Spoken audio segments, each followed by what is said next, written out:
Shares of Ola Electric have been creating quite a buzz on the Dalal Street since their debut. In just 7 sessions, the stock has nearly doubled from its IPO price. This Tuesday morning, it even traded at a valuation higher than that of Elon Musk's Tesla.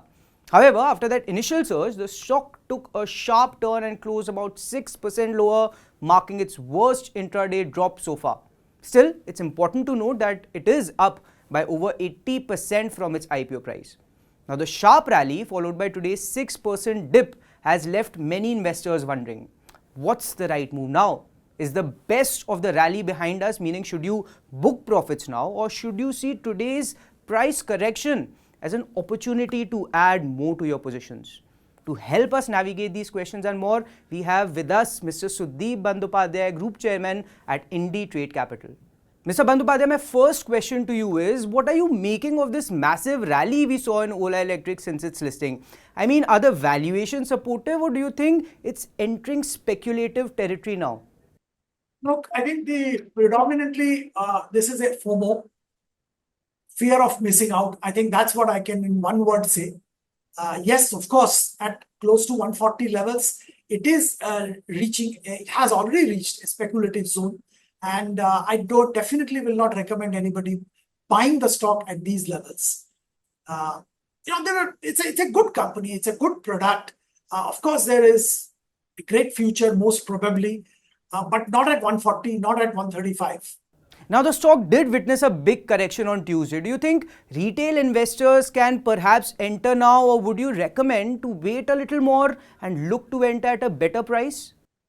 Look, electric two-wheeler is a great concept. India is a two-wheeler country.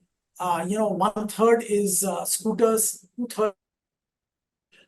They are already into scooters. They are getting into motorcycles. All this is fine, but it's too new a concept, too new a territory, and the numbers which the company is producing and selling is too small.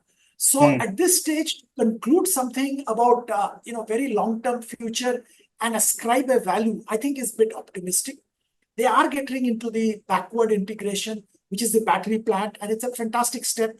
But there are question marks there also. A, the technology has to be stable. B, globally battery prices are coming down drastically.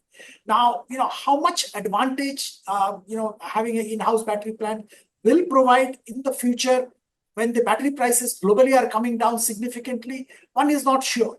So while it is a good step, the economic benefits of that getting translated into earnings is a question mark at this stage. So there are too many moving parts, and definitely at this stage I will recommend retail investors to remain in the sidelines, wait and watch. At a later date, even if they're buying at a valuation which is slightly higher when the business has stabilized, is a better thing to do than getting into this speculative madness. Now, before the IPO came out, some experts had weighed in that the valuation that Ola Electric was seeking in the public offering was already on the expensive side. But considering the strong buying interest we have witnessed, do you think it was actually underpriced? Well, I don't think it was underpriced, but I think it was appropriately priced. To my mind, Suresh, I think a company should always leave something on the table for the investors. That's the right way to price an IPO, and it was probably done that way. I understood from media reports that the promoters wanted a much higher valuation. The investment bankers pulled down the valuation and kept it at 76, where it was finally listed also. So it was a good thing to do. Post listing, what happened is the FOMO basically, and it's too nascent a business to get this kind of frenzy and valuation. That's what I will say. And look, we have seen this movie getting played out a couple of years back when Paytm and all the other companies got listed, suffered for a very long time after that. But I'll tell you one more thing. The language has changed from then to now. Now the companies are talking about profitability or path to profitability. At that point of time, people were thinking profit is not a good term to talk about, at least some of these startups. So yeah, people have learned their lessons, companies have learned their lessons. They're talking the right language, trying to do the right thing, but it's too new a concept and a company to get that kind of valuation.